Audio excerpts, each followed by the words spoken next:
অন্য একটা ঘাটে যাচ্ছি। চেঞ্জিং রুমও আছে, জিজ্ঞেস করেছিলাম আমি। সবজি দিয়ে গেল, ডাল দিয়ে গেল, আর এখানে আছে বেগুনি। হ্যালো জোয়ান, welcome back to my channel. আমাদের হরিদ্বারে ফার্স্ট দিন, যদিও আমরা হরিদ্বারে একদিনই থাকবো। তো হরিদ্বারে আমরা আজকে এসে পৌঁছেছি 11:30টার দিকেই। তো এখন হোটেল থেকে আমরা চেক ইন করেছি 12টা নাগাদ।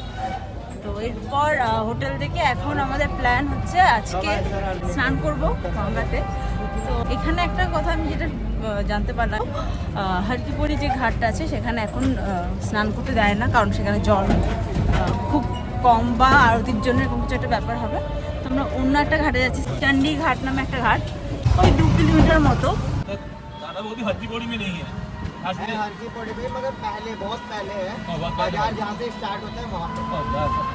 এখানে দাদা বৌদি হোটেল খুবই ফেমাস, তাই আমরা জিজ্ঞেস করছিলাম কোন দাদা বৌদি হোটেলটা অথেন্টিক। আর একটা জিনিস, তোমরা হোটেল নিয়ে একদমই চিন্তা করো না, স্টেশন থেকে বেরিয়ে প্রচুর হোটেল তোমরা এখানে পেয়ে যাবে। তো আমাদেরকে এখানে নামিয়ে দিল টোটো। এখান থেকে হেঁটে যেতে হবে, এখানে কনস্ট্রাকশনের কাজ হচ্ছে বলে যেতে দিচ্ছে না টোটোদের। হেঁটে যাব, আমরা যাব হচ্ছে চণ্ডী ঘাটে। বললো চণ্ডী ঘাট এখান থেকে বেশি দূর নয়। তো প্রচুর হোটেল আছে, স্টেশন থেকে বেরিয়ে প্রচুর হোটেল তোমরা পেয়ে যাবে। প্লাস স্টেশনের বাইরে প্রচুর অটো, প্রচুর টোটো, তো খুব একটা অসুবিধা হবে না। তো আমরা এখান থেকে এখন হেঁটে যাব। আর ওখানে লেডিস চেঞ্জিং রুমও আছে, জিজ্ঞেস করেছিলাম আমি। দেখি কতটা কি ব্যবস্থা আছে।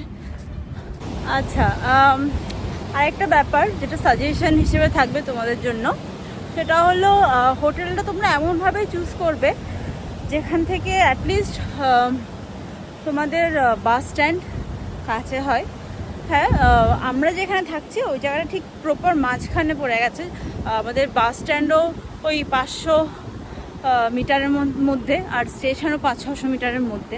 তো এইরকম জায়গা একটা চুজ করা উচিত, কারণ এতে তোমাদের টাইমটা খুব সেভ হবে। আর যেহেতু ব্যাগপত্র থাকবে, তো তোমাদের বাস স্ট্যান্ডে যাওয়া খুব ইজি হয়ে যাবে। কারণ সকালবেলা ওই আমরা যেহেতু 5:30টার ট্রেন, 5:30টার বাস, তো আমরা নিশ্চয়ই 4:45-4টার সময় বেরিয়ে পড়বো, 4:30 নাগাদ বেরিয়ে পড়বো। তখন অটো টোটো পাওয়াটা কেমন কী ব্যবস্থা থাকে উই ডোন্ট নো। তাই জন্য আমরা এমন জায়গায় সিলেক্ট করেছি, দেখেছি, যাতে অ্যাটলিস্ট আমাদের রাত্রেবেলা কোনো রকম হেসেল নিতে না হয় আর কি। আচ্ছা, আরেকটা ব্যাপার হলো, আজকে তো অক্টোবরের 10 তারিখ। তো হরিদ্বারের ওয়েদার আমার কাছে যথেষ্ট প্লিসেন্ট মনে হচ্ছে। তার কারণ আমাদের হোটেলের যিনি ছিলেন উনি বলছিলেন 1 সপ্তাহ আগে বা 2-3 দিন আগে অবধি বৃষ্টি আর ওয়েদার খুব খারাপ ছিল। এই যে এই ঘাট, এখানে হয়তো স্নান করা হয়, তো এখানেই যাবো আমরা আজকে। এই ওভারব্রিজটা দিয়ে নিচে নামবো, নিচে নেমে ওই দিকটা করে যেতে হয়, দেখাচ্ছি। ওখানে সবাই ওখানে স্নান করছে। চণ্ডী ঘাট, বিশাল বড় ঘাট।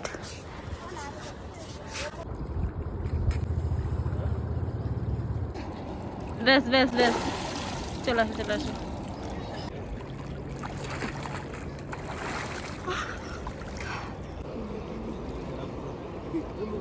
এই যে এটা হলো একটা চেঞ্জিং রুম তো না, এটা একটা চেঞ্জিং, কি বলবো, স্টল টাইপের কিছু একটা। ডোরও আছে, লক সিস্টেম আছে, সব কিছু আছে। এখানে ভেতর দাঁড়িয়ে তোমরা চেঞ্জ করতে পারবে। এখন পরপর অনেক কটা সামনেও রাখা আছে, আর এখান দিয়েও কয়েকটা বেশ রাখা আছে। তো যেখানে লকটক প্রপার আছে দেখবে, সেখানে তোমরা ঢুকে লেডিসরা চেঞ্জ করতে পারো।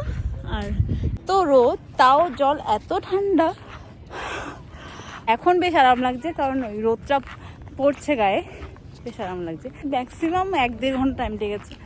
এখন এখান থেকে আমরা বেরিয়ে যাবো হচ্ছে দাদা বৌদির হোটেলে, সেখানে আমরা লাঞ্চ করব। আর এখান থেকে ডিরেক্ট চলে যাব লাঞ্চ খেয়ে, তারপর আমরা হোটেলে যাব।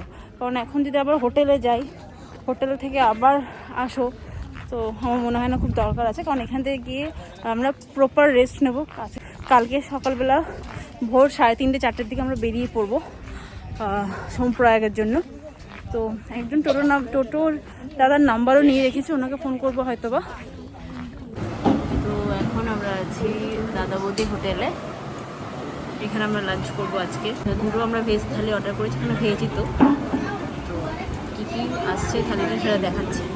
বেগুনি দিয়ে গেল, একদম গরম বেগুনিটা, লেবু, 100 আচ্ছা, বেগুন ভাজা, ডাল, ঘি।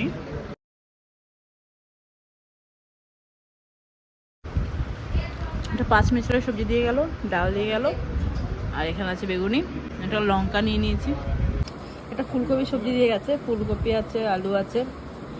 এখন যাচ্ছি হারকিপুরি ঘাটে, আরতি দেখবো সেখানে। ঘাটে অনেকটা আগে আমাদের নামিয়ে দিয়েছে, এখান থেকে হেঁটেই যেতে হবে।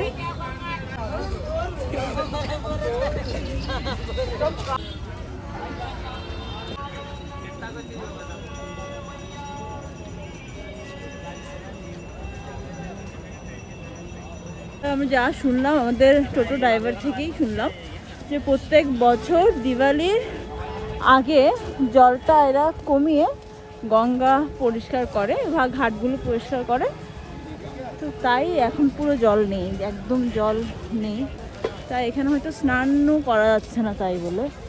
তো এখন এই আরতির টাইমে কিছু কিছু জল ওরা ছাড়ে যাতে আরতিটা অ্যাটলিস্ট হয়ে যায় আর কি।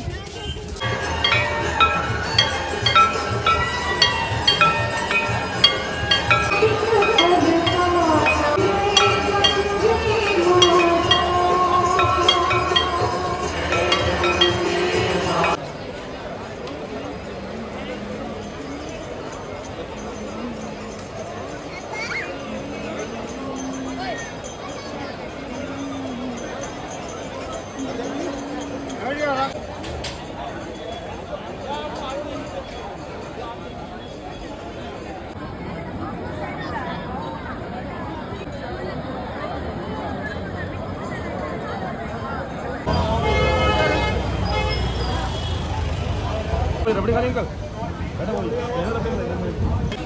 Kilo madam.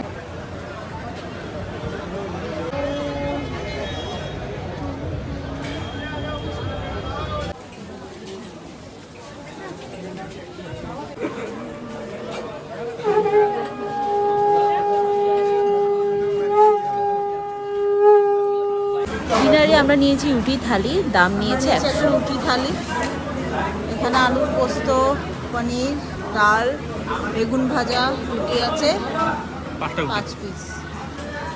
রাতের খাবার খেয়ে নিলাম। দাদা বৌদির অনেক হোটেল আছে, কোনটা অরিজিনাল বোঝা বড় মুশকিল। এনিওয়েজ এখন বাজে ওই 8:30টার মতো, খাওয়া দাওয়া কমপ্লিট হয়ে গেছে, এবার আমরা চলে যাব হোটেলে। কালকে খুব তাড়াতাড়ি বেরোবো, তা এখন আর বেশি লেট করছি না, হোটেলে চলে যাচ্ছি। আর হোটেলে গিয়ে একটা প্রপার রেস্ট নিতে হবে, কারণ কালকে থেকেই আমাদের শিডিউলটা খুব হেক্টিক। তো আজকের এই ভিডিওটা আমি এখানে এন্ড করব। খুব বেশি কিছু তো ঘুরিনি, কীভাবে ঘুরলাম কী করলাম সেগুলোই শেয়ার করেছি তাও। তো আজকে এই ভিডিওটা এখানে এন্ড করছি, দেখা হচ্ছে কালকের ভিডিওতে। কালকে আমরা যাব হচ্ছে হরিদ্বার থেকে সোমপ্রয়াগ। এবার আমরা কোথায় স্টে করছি সেটা কালকের উপর ডিপেন্ড করছে, হয়তো সোমপ্রয়াগে স্টে করতে পারি, হয়তো গৌরীকুণ্ডে স্টে করতে পারি। হোটেল কোথায় পাই তার উপর ডিপেন্ড করছে। তো আজকের মতো এখানে টাটা, অ্যান্ড দেখা হচ্ছে কালকে ভিডিওতে।